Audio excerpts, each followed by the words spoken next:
பல பேருக்கு இருப்பீங்கள். மகத்தான மாதம் ரமலானின் 2 பங்குகளை நிறைவு செய்துவிட்டு இறுதியான விடைபெறக்கூடிய கடைசி பத்தில அல்லாஹ் நமக்கு அருள் புரிந்திருக்கிறான். முதல் 2 பத்துக்களில் விசேஷமானவை என்பதை போல இறுதி 10 நாம் அறிந்திருக்கலாம். என்று சொல்லப்படுகிற அல்லாஹ் நாடியவர்களை பெரும் பெரும் எண்ணிக்கையில் அவன் நாடுகிற அளவில் நரக விடுதலை செய்கிற 10ஆக இந்த மொத்தான 10 தினங்கள். எனவே இந்த இறுதி 10 பொதுவாக எந்த ஒரு முஸ்லிமா இருந்தாலும் நரக விடுதலை என்பது அவரின் இலக்காக இருக்க வேண்டும். நாளை மறுமையில் நான் நரகிலிருந்து விடுதலை பெற்று சுவனத்திற்கு செல்ல வேண்டும் என்பது ஒவ்வொரு முஸ்லிமின் வாழ்நாள் குறிக்கோளாக இருக்க வேண்டும். பொதுவாக இந்த நரக விடுதலை என்பது நாம் சில நன்மைகள் நபிகள் ஸல்லல்லாஹு அலைஹி வஸல்லம் சொல்லி தருகிறார்கள். சில செயல்களை குறிப்பாக நாம் செய்கிற போது மறுமையில் நரக விடுதலை உண்டு என்கிறார்கள் நபிகள் ஸல்லல்லாஹு அலைஹி வஸல்லம். பொதுவாக மறுமை அல்லாஹ் முஸ்லிம்களை பொறுத்தவரை, மோமின்களை பொறுத்தவரை அல்லாஹ் ஏதேனும் நன்மைகளை வைத்து சுவனத்திற்கு அனுப்புவதற்கு அல்லாஹ் விரும்புவான். மறுமையில் அல்லாஹ்வின் மன்னிப்பின் வாசல், மகஃபிரத்தின் கதவு முஸ்லிம்களை பொறுத்தவரை மிக விசாலமாக இருக்குமா. ஏதேனும் ஒரு நன்மை வாழ்நாளில் செய்திருக்கிற ஏதேனும் ஒரு நல்ல காரியத்தை வைத்து எப்படியும் இவரை நரகை விட்டு பாதுகாத்து சுவனத்திற்கு அனுப்ப வேண்டும் என்பது அல்லாஹ்வின் விருப்பம். ஒரு 10 காரணங்களை சொல்லுகிறார் நரக விடுதலை பெறுவதற்கு. இந்த 10ல இது பொருத்தமாக இருக்கும். இந்த 10 காரியங்களை நாம் செய்கிற போது அல்லது ஏதேனும் சில காரியங்கள் நம்மிடத்திலே வளமையாக இருக்கிற போது வறுமையில் ஈடேற்றம் கிடைக்கலாம். அல்ல அந்த கூட்டத்தில் சேர்த்துள்ளார்கள். அல்லாஹ்வின் விருப்பம் அடியார்களில், பொதுவாக முஸ்லிம்களில் எல்லோருக்கும் எப்படியேனும் சுவனத்திற்கு அனுப்ப வேண்டும் என்பது. நான் அதையும் மீறி சில பேர் அல்லாஹ் இவ்வளவு சலுகைகளை தருகிறான். அல்லாஹ் சாக்கு போக்குகளை பார்க்கிறான். ஏதேனும் நன்மை இருக்காதா இவரை நரக விடுதலை செய்வதற்கு? எதுவும் இல்லாமல் வேறு வழியே இல்லை என்கிற போது அல்லாஹ் சில குறிப்பிட்ட காலம் நரகில் தண்டனை தந்து அதற்கு பிறகு அல்லாஹ் ஈமானிய பரக்கத்தின் காரணத்தால் சுவனத்திற்கு அனுபவம் வெளியிட்டவர்களே. அப்ப முஸ்லிம் எல்லோருக்கும் சுவனம் கட்டாயம். சில பேர் நேரடி சுவனம், தண்டனைகள் இல்லாமல், விசாரணைகள் இல்லாமல், கேள்வி கணக்கு இல்லாமல் எல்லாம் அந்த கூட்டத்தில் சேர்த்துள்ளார்கள். சில பேருக்கு தண்டனைக்கு பிறகு சுவனம் என்று மன்னிக்கவர்களே. முதலாக உலமாக்கள் சொல்லித் தருவார்கள் நரக விடுதலை பெறுவதற்கு முதல் அம்சம் தௌபா. தௌபா என்கிற அற்புதமான வாய்ப்பு. உலகில் வாழுகிற காலத்தில் ஹயாத் இருக்கிறவரை, உயிர் சக்கராத்தில் தொண்டை குலுக்கி வருகிறவரை அல்லாஹ் வாய்ப்பை நீட்டி தருகிறான். பெரும் கருணையா தௌபா செய்வதற்கு வாய்ப்பு சக்கராத்து வரைக்கும் வாய்ப்பு இருக்கிறது. மன்னிக்கவர்களே, தௌபான்னு சொன்னா செய்த பாவத்தை நினைத்து ஒன்றோடு வருந்து வரும். ஒரு சிறு பொழுது, ஒரு கன பொழுது உள்ளத்தில் வருத்தம் ஏற்படுவது, கை சேதம் ஏற்படுவதற்கு பெயர் தௌபா. இப்படி இவ்வளவு நாள் இப்படி பொய் பேசிவிட்டேனே, இப்படி இவ்வளவு நாள் வட்டியில் வாழ்ந்து விட்டேனே, ஹராமில் வாழ்க்கையை கழித்து விட்டேனே, இப்ப இசையில் லயித்து விட்டேனே என்றெல்லாம் சொல்லி செய்திருக்கிற பாவங்கள், ஹராம்களை எரித்து உள்ளத்தால் ஒரு கணம் பொழுது வருந்துவதற்கு பெயர் தௌபா. இந்த ஒரு கண வருத்தம், ஒரு நொடி பொழுது வருத்தம், நான் அல்லாஹ்வின் உத்தரவை மீறி விட்டேனே, அவனின் கட்டளைகளை கண்டுகொள்ளாமல் வாழ்ந்து விட்டேனே என்கிற வருத்தம் அவனை நரகில் இருந்து காக்கும் என்கிறார்கள் நபிகள் ஸல்லல்லாஹு அலைஹி வஸல்லம் கண்டிப்பார்களே. நம்முடைய உணவு வரலாறு பார்த்தா தெரியும். எந்த ஒரு இறை நேசராகட்டும், அல்லாஹ்வின் நெருங்கிய நல்லடியார்களாகட்டும், சில பேர் பரம்பரையாக அப்படியே காலமாக நல்லோர் குடும்பமாக இருப்பார்கள். முன்னோர்கள், மூதாதையர்கள் நல்லோர்களாக இருந்திருப்பார்கள். நம் பெரும்பாலும் வரலாற்றை பார்க்கிற போது எத்தனையோ நல்லடியார்கள், இறை நேசர்கள், ஆரம்பகால வாழ்வு மிக மோசமான வாழ்வாகும். பல்வேறு ஹராம்களை செய்திருக்கிற வாழ்வாக அமைந்திருக்கிறது. ஆனால் ஒரு கனப்பொழுது வருத்தம் அவர்களை பெரும் ஆட்களாக மாற்றி இருக்கிறது. வரலாறுகளை சொல்லுவார்கள். அப்துல்லா இப்னு மஸ்லமான ஒருத்தவர், அப்துல்லா இப்னு மஸ்லமா வாழ்க்கை முழுக்க பல்வேறு பாவங்கள், மது, கேளிக்கை, பல்வேறு ஹராம்களின் வாழ்க்கையை கழித்துக் கொண்டிருக்கிற அப்துல்லா இப்னு மஸ்லமா அந்த ஊருக்கு மார்க்க அறிஞர் வருவார். ஷுரபா இப்னு ஹஜ்ஜாஜ் அப்படின்னு சொல்லிட்டு ஒரு ஹதீஸ் கலை அறிஞர், பெரிய ஹதீஸ் கலையில நிபுணத்துவம் பெற்றவர். ஊர் மக்கள் எல்லோரும் திரண்டு போய் மார்க் அறிஞரை பார்ப்பதற்கு, அந்த பயானை கேட்பதற்கு போகிற போது இந்த அப்துல்லா இப்னு மஸ்ஊத் கிளம்புவார். போய் சபையிலே அமருவார். சந்தித்து விட்டு அவர் கேட்பாராம், எனக்கு ஒரு ஹதீஸை சொல்லுங்க, எனக்கு ஒரு ஹதீஸை சொல்லுங்க. இந்த அறிஞர் சொல்லுவாங்களாம், நீ காலமெல்லாம் பாவத்திலே கழித்துக் கொண்டிருக்கிற, உனக்கு உபதேசம் எங்கே பலன் தர போகிறது, நீ எங்கே திருத்த போகிறாய் என்றெல்லாம் சொல்லுகிற போது இவர் விடாப்பிடியாக கேட்பாராம், ஒரே ஒரு ஹதீஸை சொல்லுங்க. இந்த ஷோபா இப்னு ஹஜ்ஜாஜ் சொல்லுவாங்களா, நபிகள் ஸல்லல்லாஹு அலைஹி வஸல்லம் ஒரு ஹதீஸை சொல்வார்களாம், இதா லம் தஸ்தஹி ஃபஸ்னா மா ஷி'த, உனக்கு வெட்கம் இல்லாவிட்டால் என்ன வேண்டுமானாலும் செய்து வரும். நாளை மறுமையில் ரப்பின் முன்னால் நிற்க போகிறோம் என்கிற வெட்க உணர்வு, குற்ற உணர்வு உனக்கு இல்லாவிட்டால் நீ எப்படி வேண்டுமானாலும் வாழ்ந்து கொள், மனப்போல போட்டி வாழ்ந்து கொள் என்று சொல்லுகிற போது இந்த ஹதீஸின் ஒரு வார்த்தை கேட்ட ஒரு நொடி பொழுது கணத்தில் அப்படியே ஆடி போவார் அந்த அப்துல்லா இப்னு மஸ்ஊத். உள்ளத்தில் ஒருவித வருத்தம், ஒருவித கைசேதம், வாழ்க்கை இப்படி கழிக்கிறோமே என்கிற அந்த ஒரு கைசேத உணர்வு அடுத்து அந்த அப்துல்லா இப்னு மஸ்ஊத் நேராக மதீனாவிற்கு கிளம்புவார். அன்றைய இமாம் மாலிக் ரஹிமஹுல்லாஹ் அவர்களது மாணவராக சேருவார். 30 ஆண்டுகால கல்வி கற்றலுக்கு பிறகு பெரும் ஹதீஸ்களை மேலாகி போவார். அடிமையவர்களே, இப்ப வாழ்க்கையை மாற்றுகிறது ஒரு நொடி பொழுது. பெரும் பெரும் பாவிகள், பெரும் பெரும் ஹராம்களை செய்து வாழ்ந்தவர்களின் வாழ்வில் மாற்றம் வருகிறது ஒரு நொடி பொழுது. இந்த தௌபா இதற்கு பெயர்.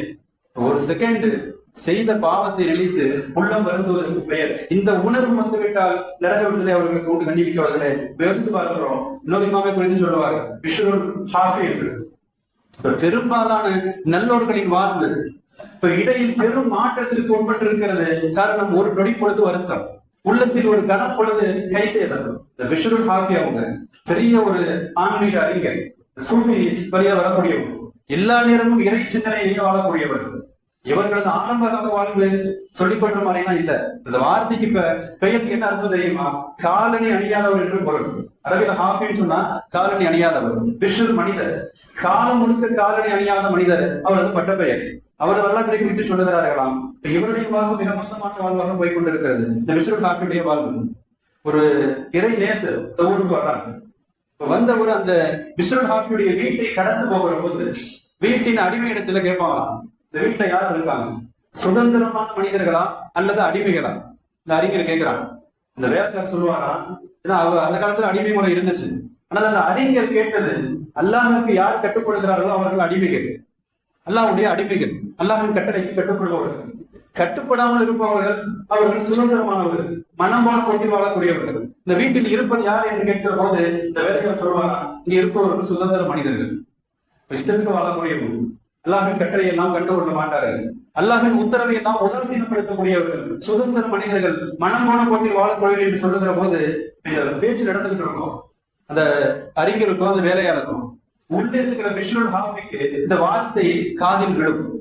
கேட்ட மாத்திரத்தினுடைய உள்ளத்தில் ஒருவித பய உணர்வு அவரை ஆட்கொள்ளும், ஒருவித அச்ச உணர்வு அவரை ஆட்கொள்ளும். அப்படியே வெளியே வருவார். வந்து அந்த அறிஞரின் கரம் பிடித்து சொல்லுவார், நான் தௌபா செய்வதற்கு என்ன வழி, நான் திருந்துவதற்கு என்ன வழி, என்னை மன்னிப்பதற்கு ஏதேனும் வழி இருக்கிறதா என்று அவரது கரம் பற்றி பிடித்து அடுத்து அவரது வாழ்க்கை மாறி போகிறது. பிஷ்ருல் ஹாஃபி என்று காலம் முழுக்க காலணி அணியாதவர் என்று பெரும் சூஃபிமானாக உயர்ந்து போயிருக்கிறார். கண்டிப்பார்களே, யோசித்து பார்க்கிறோம். நரக விடுதலை வேண்டுமானால், நரகிலிருந்து தப்பிக்க வேண்டுமானால் முதல் நிபந்தனை தௌபா. உள்ளத்தில் செய்த பாவங்களை நினைத்து வருந்துகிற ஒரு நிலைப்பாடு வர வேண்டும். மன்னிக்கவர்களே, அதே சமயம் பாவம் செய்கிற எவரையுமே நம்ம தப்பா நினைச்சிடக்கூடாது. பல்வேறு ஹராம்ல இருக்கிறாங்க, பல்வேறு மோசமான மாற்றமான செயல்பாடுகள் இருக்குது. அந்த பாவியை குறித்து நம்முடைய எண்ணங்கள் தவறாக இருக்கக்கூடாது. கண்டிப்பார்களே, காரணம் எவரின் முடிவு நல்ல முடிவு அமையும் யாருக்கும் சொல்ல முடியாது. முடிவை பொறுத்து தான் நாளை வறுமையில் தீர்ப்பு இருக்கும். இப்ப மரணிக்கிற போது அவரது முடிவு என்ன, பெரும் பாவியாக இருக்கலாம். இறுதி நேரத்தில் தவறாமுடைய வாய்ப்பு வந்து அல்லாஹ் நல்லடியாராக மாறி போய் இருக்கலாம். காலம் முழுக்க நல்லோராக இருந்து இறுதி நேரத்தில் எல்லாம் பாதுகாக்க வேண்டும். மன்னிக்கவர்களே, எனவே எந்த ஒரு முஸ்லிமை குறித்தும் உள்ளத்தில் இருக்கிற ஈமானிய கண்ணியம் நம்முடைய உள்ளத்தில் இருக்க வேண்டும். மன்னிக்கவர்களே, ஹிஃப்னு ஒரு மனிதர் பனு இஸ்ராயீல் இருந்தான். ஹிஃப்ன் பனு இஸ்ராயீல் சமுதாயத்தில் இப்ப ஒரு விபச்சார குற்றம் செய்தவர், மிக பெரும் அருவருப்பான மார்க்கம் ஹராமாக்கி இருக்கிற விபச்சார குற்றத்தை செய்தவர். அந்த தவறுக்கு அவர் உடன்படுகிற போது குற்றத்தை செய்வதற்கு முன்னால் இந்த பெண்மணி ஒரு வார்த்தை சொல்லுவாங்க, இத்தத்தைலா இத்தத்தைலா, நீ அல்லாஹ்வை அஞ்சிக்கொள். அந்த கேட்ட ஒரு வார்த்தை தவறு இருந்து அப்படியே அவரை திருத்தி கொண்டு வரும். உள்ளத்தில் அல்லாஹ்வின் அச்சம் வரும். ஹராமை விட்டு வெளியே வருவார், விலகி வருவார். அவரை குறித்து எழுதுகிறார்கள், அவர் இறந்ததற்கு பின்னால் அவரது வீட்டு வாசலில் எழுதப்பட்டது, இந்த கிபில் அல்லாஹ்வின் மன்னிப்பை பெற்றவர். பெரும் பெரும் பாவிகள் எல்லாம் கூட உள்ளத்தால் செய்கிற தௌபா, உள்ளத்தால் அவர்கள் வருந்துகிற வருத்தம், உள்ளத்தால் ஏற்படுகிற கைசேதம் அவர்களை உச்சநிலைக்கு கொண்டு செல்லும். கண்டிப்பிக்கவர்களே, இப்ப முதலாவது அம்சமாக தௌபா. இரண்டாவது சொல்லுவாங்க, நரக விடுதலை பெற வேண்டுமானால் இஸ்திக்ஃபார். இஸ்திக்ஃபார் அல்லாஹ்விடத்திலே மன்னிப்பு கேட்பது. இந்த அஸ்தகுஃபிருல்லாஹ் என்று நிறைய உணவு வரும். அதற்கு அர்த்தம் இதுதான், நான் அல்லாஹ்விடத்திலே மன்னிப்பு கேட்கிறேன். அஸ்தகுஃபிருல்லாஹ், நான் அல்லாஹ்விடத்திலே மன்னிப்பு கேட்கிறேன் என்பது அதற்கு பொருளாக நினைவுகளே. எவரின் பழக்கம் நிறைய இஸ்திக்ஃபார் ஓதுவது அல்லது அல்லாஹும் மக்ஃபிர்லி. ஒரு அறிஞர் தனது மகனுக்கு இப்படி சொல்லுவாராம், மகனே, நீ அல்லாஹும் மக்ஃபிர்லி வளமையாக ஓதிவா. உன்னுடைய நாவுகள் அல்லாஹும் மக்ஃபிர்லி, யா அல்லாஹ் என்னை மன்னிப்பாயாக, சதாவும் உன்னுடைய நாவுகள் உச்சரிக்கட்டும். எல்லா நேரங்களிலும் நீ உச்சரித்து வா, அல்லாஹும் மக்ஃபிர்லி. ஏன் தெரியுமா? துஆக்கள் ஒப்புக்கொள்ளப்படுகிற நேரங்கள் என்று சில உண்டு. அல்லாஹ்வின் விசேஷமான நேரங்கள், அருள் இறங்குகிற நேரங்கள். அப்போ உன் நாவின் அந்த வார்த்தை மக்ஃபிர்லி, என்னை மன்னிப்பாயாக என்கிற வார்த்தை ஒப்புக்கொள்ளப்படுகிற நேரத்தில் வந்துவிட்டால் உன் பாவம் மன்னிக்கப்பட்டு போகும். இப்ப தன் மகனுக்கு சொல்லித்தரார்கள் கண்ணிமிக்கவர்களே. எனவே இந்த இஸ்திக்ஃபாரும் நரக விடுதலை பெறுவதற்கு அற்புதமான ஒரு வாய்ப்பு. கண்ணிமிக்கவர்களே, சொல்லுவாங்க, அல்லாஹ் ஜல்லஷானஹு வ தஆலா தன் அடியார்களில் நல்லோர்களின் பால் கவனம் செலுத்துவதை விட பாவிகளின் பால் மிகுந்த கவனம் செலுத்துவான். பாவம் புரியக்கூடியவர்கள், பல்வேறு தவறுகளை செய்யக்கூடியவர்கள், இப்ப இவர்களின் பால் அல்லாஹ்வின் கவனம் அதிகமாக இருக்குமா? ஏன் தெரியுமா? நல்லோர்களை பொறுத்தவரை அவர்கள் செய்திருக்கிற நற்காரியங்கள், நன்மைகள், அதன் மீது ஆதரவு அவங்களுக்கு இருக்கும். நான் நன்மை செய்திருக்கிறேன், நிறைய சுவனத்திற்கு செல்லுவேன். இப்ப செய்திருக்கிற நற்காரியங்கள், புண்ணியங்களின் மீது அவர்களுக்கு ஆதரவு இருக்கும். பாவியை பொறுத்தவரை, யா அல்லாஹ், நீதான் கதி எனக்கு, நான் நிறைய பாவம் செய்து விட்டேன், உன் கட்டளைகளை மீறி விட்டேன், உன் வரம்புகளை தாண்டி விட்டேன் என்றெல்லாம் சொல்லி எனக்கு மன்னிப்பவன் உன்னை தவிர வேறு யாரும் இல்லை, நான் நிர்கதியாக இருக்கிறேன், எனக்கு கதி உன்னை தவிர வேறு யாரும் இல்லை என்று சொல்லி அல்லாஹ்வை மாத்திரமே அவர் ஆதரவு வைக்கக்கூடியவர். இப்ப இவரின் மீது அல்லாஹ்வின் கவனம் மிக அதிகம் என்று சொல்லித்தர கண்டிப்பார்களே. யோசித்து பார்க்கிறோம், ஒரு மனிதனை குறித்து சொல்லுவாங்க, எல்லா நேரமும் குஃப்ரானக்கர் வாங்கிட்டே இருப்பாங்க. குஃப்ரானக்கர் அதே அர்த்தம், யா அல்லாஹ் என்னை மன்னிப்பாயாக, குஃப்ரானக்கர் உன்னிடத்தில் மன்னிப்பு கேட்கிறேன். அவர் இறந்து போகிறார். இறந்ததற்கு பிறகு பல்வேறு நபர்கள் அவரை கனவில் பார்க்கிறார்கள். அல்லாஹ் அவரை மன்னித்து உயர் பதவிகளை வழங்கியதாக கண்டிப்பிக்கவர்களே. எனவே இஸ்திக்ஃபார் நரக விடுதலை பெறுவதற்கு அற்புதமான ஒரு வாய்ப்பு. அஸ்தகுஃபிருல்லாஹ் அல்லது அல்லாஹும் மக்ஃபிர்லி நிறைய நம்முடைய நாவலை வர வேண்டும் கண்டிப்பிக்கவர்களே. இப்ப ஸல்லல்லாஹு அலைஹி வஸல்லம் அவருடைய நடைமுறையும் அப்படிதான். பெருமான சபையில உட்கார்ந்துருப்பாங்க. ஓய்வு கிடைக்கிற போதெல்லாம் நபியின் உதடுகள் ஏதோ உச்சரித்துக் கொண்டிருக்குமா? அருகிலே போய் பார்த்தால் அல்லாஹும் மக்ஃபிர்லி, நபிகள் நாயகத்தின் புனித நாவுகள் உச்சரிக்கிற வார்த்தை. முன்பின் பாவங்கள் மன்னிக்கப்பட்ட நபி தொடர்ந்து உச்சரிக்கிற வார்த்தை அல்லாஹும் மக்ஃபிர்லி, என்னை மன்னிப்பாயாக என்று பார்க்கிறோம் மன்னிக்கிறவர்களே. இரண்டாவது நரக விடுதலை பெற வேண்டுமானால் இஸ்திக்ஃபார் நிறைய நம்மிடத்திலே வர வேண்டும். இது நோக்கு காலத்துல மட்டும் இல்ல, ஆயுள் முழுக்க வர வேண்டும், காலம் முழுக்க ஓதி கொண்டிருக்கலாம். மூன்றாவது உலமாக்கள் சொல்லுவாங்க, நரக விடுதலை பெறுவதற்கு மூன்றாவது ஒரு காரணி அல் ஹசனாத்துல் மாஹியா, நன்மைகள். எப்படிப்பட்ட நன்மைகள் தெரியுமா? பாவங்களை எல்லாம் அடியோடு அடி தொழிக்கிற நன்மைகள். அல்லாஹ் சில நன்மைகளை தந்திருக்கிறான். இந்த பெருமானாரின் உம்மத்திற்கு அல்லாஹ் செய்திருக்கிற பெரும் கருணைகளில் ஒன்றாக நன்மைகளை செய்கிற போது பெருமனை நன்மை மாத்திரமல்ல, பாவங்களும் அழிக்கப்பட்டு போகும். அல்லாஹ் பேரர்கள் கண்டிப்பிக்கவர்களே. பெருமானார் சொல்லுவாங்க, சுபஹான் அல்லாஹ் என்று யார் ஓதுகிறார்களோ, சுபஹான் அல்லாஹ் 100 முறை ஒரு மனிதர் சுபஹான் அல்லாஹ் என்று ஓதுகிற போது அவருக்கு பலன் என்ன தெரியுமா? 1000 நன்மைகள் ஒன்று. இரண்டாவது 1000 பாவங்கள் அளிக்கப்படுகிறது. எவ்வளவு பெரும் வெகுமதிகளை அல்லாஹ் வழங்குவதற்கு காத்துக் கொண்டிருக்கிறான். நம்ம நேரம் பிடிக்காது. சுபஹான் அல்லாஹ் ஒரு தடவை 10 நிமிஷம் போல அதிகபட்சம், வேகமா 5 நிமிஷம் முடிச்சிடலாம். இப்ப 100 சுபஹான் அல்லாஹ் ஓதுகிற போது நன்மைகள் 1000 பாவங்கள் அளிக்கப்படுகிறது. கண்டிப்பிக்கவர்களே, இப்படி இந்த சமுதாயத்திற்கு அல்லாஹ் செய்கிற நன்மைகளின் மூலமாக பாவங்களை அளித்து போகிறான். ஒண்ணு மட்டும் தினமும் 5 நேரம் தொழுகிறோம். அல்லாஹ்வுடைய அருளால் ஒவ்வொரு தொழுகைக்கு பிறகும் ஃபர்லுக்கு பிறகும் அவசர கதியில எடுத்து வெளியே போகாமல் சுப்ஹானல்லாஹ் 33 முறை, அல்ஹம்துலில்லாஹ் 33 முறை, அல்லாஹ் அக்பர் 34 முறை, இப்ப 100 வந்துருது. இப்ப 100 முறை ஓதுகிற போது நன்மைகள் 1000 கண்டிப்பிக்கவர்களே. பெருமானார் சொல்றாங்க, இதன் சிறப்பு என்ன தெரியுமா? பாவங்கள் மன்னிக்கப்படும். எப்படி தெரியுமா? உலகான பிசினஸ் ஜபதில் கடல் நுரையளவு பாவம் செய்திருந்தாலும் கூட அல்லாஹ் மன்னிப்பான் என்கிறார்கள் நபிகள் ஸல்லல்லாஹு அலைஹி வஸல்லம். தொழுது முடிச்சுட்டு 10 நிமிஷம் உட்கார்ந்து தஸ்பீகள் ஓதுகிற போது செய்கிற பாவம் கடல் நுழையலாம் இருந்தாலும் கூட எல்லாம் மன்னிக்கிறான். நாம் மன்னிக்கவர்களே, இப்ப 3வது அம்சமாக நாம் செய்கிற சில நன்மைகள் பாவங்களை அடியோடு அடைந்து போவோம். இப்ப நரக விடுதலை வேண்டுமானால் இது போன்ற நன்மைகளை தேடி தேடி நாம் செய்ய வேண்டும். மன்னிக்கவர்களே மட்டுமல்ல, பொதுவாக ஊதுறது ரொம்ப லேசு, நாவுக்கு ரொம்ப லேசு. ஆனால் மீசானிலே நன்மைகளை அல்ல நிறுக்கிற தராசில் மிகுந்த கணத்தை ஏற்படுத்துமா. மன்னிக்கவர்களே, எந்த அளவுக்கு அப்படின்னு சொன்னா நம்முடைய உமத்துக்கு அல்லாஹ்வுடைய அருள். பள்ளிக்கு நீங்கள் 8 வைத்து நடந்து வருகிற போது பாவங்கள் அளிக்கப்படுகிறது. தொழுகைக்காண்டி பள்ளிக்கு வர்றீங்க, எடுத்து வைக்கிற ஒவ்வொரு எட்டுகளுக்கும் ஒரு பாவம் அளிக்கப்படுகிறது. ஜும்மாவுடைய தொழுகைக்கு கொஞ்சம் விரைவாக வருகிறீர்கள். இப்ப முன்பையே முதல் சஃபில் அமர்ந்து நாம் அதை ஜும்மாவை கண்ணியப்படுத்துகிற போது ஒவ்வொரு எட்டுகளுக்கும் பாவம் அளிக்கப்படுகிறது. கண்டிப்பார்களே மட்டுமல்ல, ஜனாசா தொழுகையில முழுமையாக கலந்து கொள்கிற போது, அடக்கம் வரை கலந்து கொள்கிற போது எவ்வளவு நன்மைகள் தெரியுமா? 2 கீராத் நன்மை. 2 கீராத் பெரும்பாலும் சொல்லுவாங்க. கீராத் என்னன்னு கேட்கிறப்ப சொல்லுவாங்க, உகது மலையை போன்று 2 மடங்கு நன்மை. அஜூரா போனவங்களுக்கு தெரியும். இப்ப பிரம்மாண்டமான உகது மலையை போல 2 மடங்கு நன்மை கண்டிப்பவர்களே. இப்படி அல்லாஹ் ஜல்ஷானு தஆலா இந்த சமுதாயத்திற்கு நரக விடுதலை தருவதற்காக நிறைய வழிகளை காட்டி தருகிறான். கண்டிப்பவர்களே, 4வது ஒரு காரணி நரக விடுதலை பெறுவதற்கு உலமாக்கள் சொல்றாங்க, அது மசாயிபுல் முகஃபிரா. சோதனைகள், துன்பங்கள், ஏற்படுகிற துயரங்கள், பல்வேறு நோய்கள், நொடிகள், ஒரு முஸ்லிமுக்கு வருகிற எந்த முசீபத்தும் அது வெறுமனை முசீபத் அல்ல, சோதிப்பதற்கு வருவதற்கல்ல, பாவங்களுக்கு பரிகாரம் என்கிறார்கள் நபிகள் ஸல்லல்லாஹு அலைஹி வஸல்லம். முஸ்லிமுடைய வாழ்க்கையில அவர் சந்திக்கிற எந்த நிலையாக இருந்தாலும் சரி, மனம் விரும்பாத பாதகமான எந்த நிலை வருகிற போதும் அது பாவங்களுக்கு பரிகாரம் பெருமானா சொல்றாங்க. நடிக்கிறவர்களே மட்டுமல்ல, ஒரு சிறு கஷ்டம், ஒரு முஸ்லீமுக்கு வரக்கூடிய ஒரு சிறு துன்பம், வருகிற காய்ச்சல் கூட பாவங்களை எப்படி கலை கொண்டு போகுமா?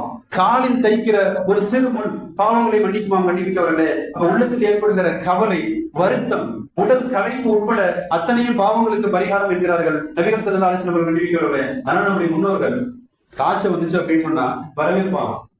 எப்படிப்பட்ட ஒரு பார்வை பாருங்க. இப்ப அல்லாஹ்வின் அருளை குறித்த ஒரு அற்புதமான பார்வை. காய்ச்சல் வருகிற போது இப்படி சொல்வார்களாம், பாவங்களை மன்னிக்கிற விருந்தாளியே வருக.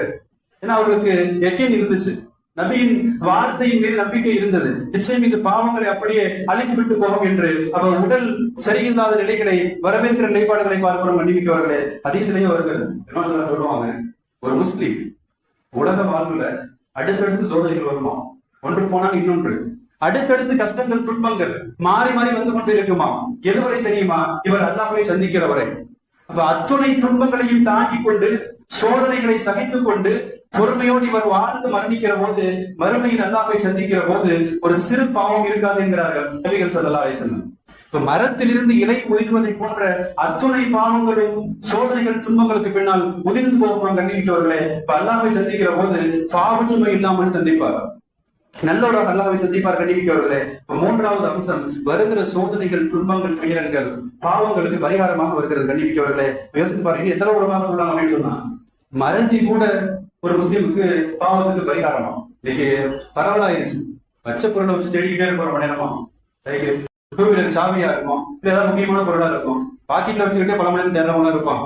அந்த இழந்ததற்கு பின்னால் தேடுகிற நேரத்தில் உள்ளத்தில் ஏற்படுகிற ஒருவித வருத்தம், அந்த பதட்டம், இதற்கு பகரமாக அல்லாஹ் பாவங்களுக்கு பரிகாரம் என்கிறார்கள் நபிகள் ஸல்லல்லாஹு அலைஹி வஸல்லம் அவர்கள். கண்டிப்பவர்களே, அடுத்த உலமாக்கள் சொல்லுவாங்க, நரக விடுதலை பெறுவதற்கு இன்னொரு காரணம் என்ன தெரியுமா? நாளை மறுமையில் உலகம் சார்ந்த விஷயங்களை சொன்னோம். மறுமையில் நரக விடுதலை வேண்டுமானால் நபிகள் ஸல்லல்லாஹு அலைஹி வஸல்லம் அவருடைய ஷஃபாத், பெருமானாரின் பரிந்துரை, பாவிகளுக்கு நபிகள் நாயகம் செய்கிற பரிந்துரை நரக விடுதலை பெற்று தருமா? மன்னிக்கவர்களே, நாளைக்கு மறுமையில ஷஃபாத் பல வகையா இருக்கும், பல வகையான பரிந்துரைகள் இருக்கும். ஆனால் மிக அதிக பரிந்துரைக்கு தகுதியானவர்கள் நபிகள் ஸல்லல்லாஹு அலைஹி வஸல்லம். ஒரு பெரும் கூட்டத்தை நரகிற்கு செல்லாமல் நேராக சுவனத்திற்கு அல்லது நரக தண்டனைக்கு பிறகு விடுதலை பெற்று சுவனத்திற்கு என்றெல்லாம் நபிகள் நாயகத்தின் ஷஃபாத் பரிந்துரை செய்யுமா? மன்னிக்கவர்களே, ஒரு 7 வகையான பரிந்துரையை உலமாக்கள் சொல்லி தருவார். அதுல ஒண்ணு என்ன அப்படின்னு சொன்னா, ஒருவர் நரகவாதி என்று தீர்ப்பு செய்யப்பட்டு விடுவார். இவர் நரகவாதி என்று அல்லாஹ்வின் தீர்ப்பு வந்து விடும். ஆனால் நரகத்திற்கு செல்லாமலேயே நபிகள் நாயகத்தின் அழுகை, அவர்களது துவா, அவர்களது பரிந்துரை அவரை சுவனத்திற்கு கொண்டு சேர்க்குமா? மன்னிக்கவர்களே, எனவேதான் பெருமானாரின் பரிந்துரை வேண்டுமானால் நாளைக்கு மறுமையில பெருமானார் சொல்லி தராங்க, என் மீது அதிகம் செலவாக போகக்கூடியவர் நாளை மறுமையில் எனது பரிந்துரைக்கு மிக அதிக பெருமானார் சொல்லி காட்டுறாங்க. நாளை மறுமையில் நபிகள் நாயகத்தின் ஷஃபாத் வேண்டுமானால் பெருமானாரின் பரிந்துரை யாருக்கு அதிகம் தெரியுமா? அதிகம் ஸலவாத் ஓதியவர். இன்னைக்கு அதெல்லாம் தொடர்ந்து போச்சு. பல்வேறு இரவுகள் அமல் செய்யறோம், நிறைய இபாதத்துகள் செய்யறோம், முக்கியத்துவத்தோடு வணங்குகிறோம். இப்ப இந்த தொழுகை இபாதத்துகளோடு இந்த தஸ்மீகள் உட்பட, ஸலவாத் உட்பட, இஸ்திக்ஃபார் இவைகளையும் நாம் சேர்த்துக் கொள்ள கடமைப்பட்டு இருக்கிறோம். மன்னிக்கவர்களே, நபிகள் நாயகத்தின் மீது ஒரு முறை ஸலவாத், ஒரு தடவை ஸலவாத் சொல்றதுக்கு வெறுமதி என்ன தெரியுமா? ஒரு முறை ஸலவாத் சொன்னால் 10 நன்மைகள் எழுதப்படுகிறது, 10 பாவங்கள் மன்னிக்கப்படுகிறது, மறுமையில் 10 பதவிகள் உயர்த்தப்படுகிறது. நீ ஒரு முறை ஸலவாத் சொன்னால் நன்மைகள் 10, 10 பாவங்கள் கழிக்கப்படுகிறது, சுவனத்தின் 10 பதவிகள் உயர்த்தப்படுகிறது. கண்ணியமிக்கவர்களே, சுருக்கமாக எத்தனை ஸலவாத்துகள் இருக்குது? அல்லாஹும்ம ஸல்லி அலா முஹம்மது கூட முதலாம், அல்லாஹும்ம ஸல்லி அலா முஹம்மது ஸல்லல்லாஹு அலைஹி வஸல்லம். ஏதேனும் ஒரு ஸலவாத்தை நிறைய வளமையாக ஓதுகிற ஒரு வளமை நம்ம இடத்திலே வர வேண்டும். கண்ணியமிக்கவர்களே, பெருமானாரின் ஷஃபாத் பரிந்துரையும் நாளை மறுமையில் நரக விடுதலைக்கு காரணமா இருக்கும். இந்த உலமாக்கள் சில காரணங்களை சொல்லுவாங்க.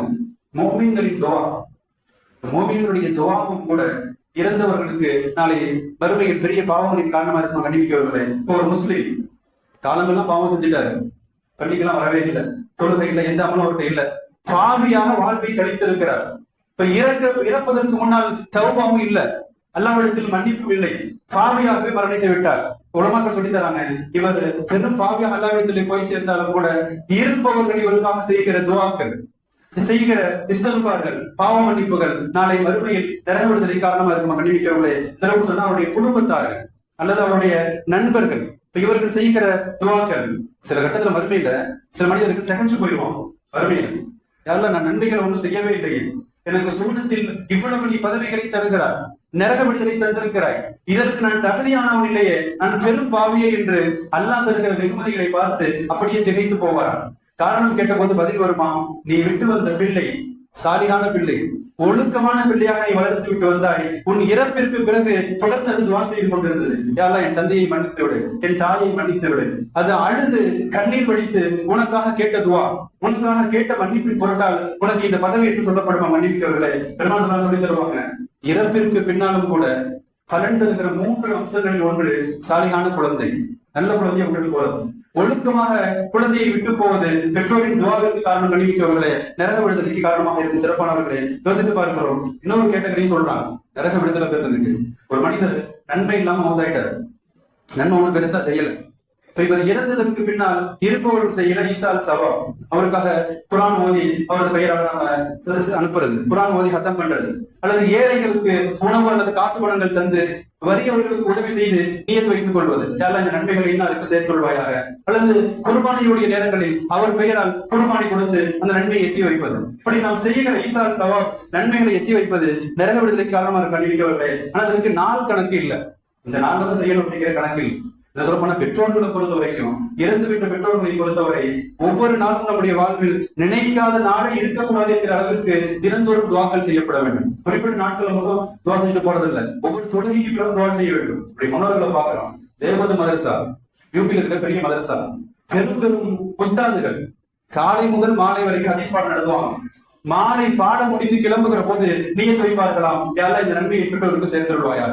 ரொம்ப லேசான தருதி, வழியில போய்கிட்டே இருக்கிறோம், ஒரு மிஸ்கினுக்கு 20 ரூபாய் கொடுக்கணும், நியத்து வச்சுக்கலாம், யாரெல்லாம் நன்மையை பெற்றோருக்கு சேர்த்து விடுவாயாக, இன்னும் இறந்துமான உறவினருக்கு தந்துடுவாயாக என்று நன்மைகளை நாம் ஈசா செலவு செய்யலாம். நன்மைக்கவர்களே, இப்ப நன்மைகள் இல்லாமல் போய் சேர்ந்தவர்களுக்கு, வாழ்வை வீணடித்தவர்களுக்கு இருப்பவர்கள் செய்கிற துவாக்கள் இஸ்திக்ஃபார்கள் நரக விடுதலை தருமா? நன்மைக்கவர்களே, இறுதியாக நாளைக்கு பக்ஷல்ல எந்த அளவுக்கு எல்லாம் நரக விடுதலை தரலாம் அப்படின்னு சொன்னா, இந்த சமுதாயத்திற்கு பக்ஷல் மைதானத்தில் அமளி துமளிகள் நிறைந்திருக்கிற மிக மோசமான ஒரு நெருக்கடி நிலையில் ஒவ்வொரு மனிதர்களும் பயத்திலும் பதட்டத்திலும் அச்சத்தில் உறைந்து போயிருக்கிற நிலையில கூட அல்லாஹ் ஜல்ஷானு தஆலா அந்த பயத்திற்கு பகரமாய் நரக விடுதலை தருவான். அந்த பெரும் துன்பத்தை அனுபவிப்பான், சொல்லான துயரங்களை அனுபவிப்பார்கள், நிற்க முடியாத ஒரு நெருக்கடி ஏற்படும், நிலை புரியாதவர்களாக, தலைகால் புரியாதவர்களாக தவித்துக் கொண்டிருக்கிற போது ஏற்படுகிற அந்த அசாதாரண சூழ்நிலைக்கு அல்லாஹ் நரக விடுதலை தருவானா? அன்னிவிக்கவர்களே, இப்படி அல்லாஹ் ஜல்ஷானு தஆலா இந்த உம்மத்தை பொறுத்த வரைக்கும் தண்டிப்பதற்கு விரும்புவதில்லை.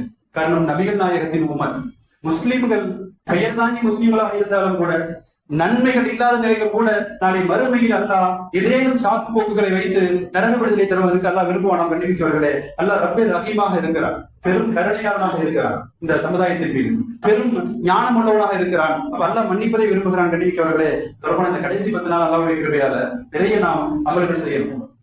2 ஒற்றைப்படை இரவுகள் போயிருச்சு, இன்னொரு 3 உடைப்புடைகள் இருக்குது. குறிப்பா நம்ம இந்த இரவு நேரங்கள்ல பள்ளியில வந்து இத்திகாஃப் இடத்துல தங்கலாம், தங்கி நிறைய நம்ம அமல்கள் செய்யலாம், முன்னோர்களுக்காக நிறைய நம்ம துஆக்கள் செய்யலாம். குர்ஆன் ஓதுவதை நம்ம இரவுகளை அதிகப்படுத்தணும். அதே மாதிரி தஸ்பீஹ்கள், சுப்ஹானல்லாஹ், அல்ஹம்துலில்லாஹ், லா இலாஹ இல்லல்லாஹ், ஸலவாத் நிறைய ஓதுவது, இஸ்திக்ஃபார் நிறைய ஓதுவது என்று இருக்கிற காலங்களை, குறிப்பாக ரமலான் இறுதி கட்டத்தை நெருங்க நெருங்க உள்ளத்தில் ஒருவித வருத்தம் வரும். இப்ப நம்முடைய பலவீனம் கடைசி 10 வந்தாலே பெருநாள் எதிர்பார்க்க ஆரம்பிச்சிருவோம். அதுக்குரிய தயாரிப்போடு இறங்கிடுவோம். பல்வேறு சமயம் தொடங்கி ஆடை பர்ச்சேஸ் என்று நம்ம கவனம் கொடுத்து அப்படி போயிடும். அருமை சஹாபாக்கள் பொறுத்த வரைக்கும் ரமலான் இறுதி கட்டத்தை நெருங்க நெருங்க உள்ளத்தில் ஒரு வித கவலை சூழ்ந்து கொள்ளும், உள்ளத்தில் ஒரு வித வருத்தம் குடிகொள்ளும். மன்னிக்கிறவர்களே, இவ்வளவு அற்புதமான வரக்கத்தில் நிறைந்த காலம் கைவிட்டு போகிறதே, இவ்வளவு பெரும் பாக்கியமிக்க காலங்கள் போகிறது என்று சொல்லி அழுகையும் வருத்தமுமாக இறுதியை கழிப்பார்கள். நாம் மன்னிக்கிறவர்களே, இது போன்ற பல ரமலான்களுக்கு தந்து கொள்வானாக. எல்லாம் நிறைய அமல் செய்ய தௌஃபீக் செய்வானாக. எல்லாம் இந்த ரமலான் மஃபிரத்தை முழுமையான மன்னிப்பை வழங்கியவர்களாக, மறுமையில் நரக விடுதலை தந்துள்வானாக. இதுவரை மன்னித்திருக்கிற அனைவருக்கும் நல்ல நரக விடுதலை செய்கிறவானாக. அல்லாஹ் சுப்ஹானஹு வ தஆலா தகுதியானவர்களாக ஆக்கியவர்களாக.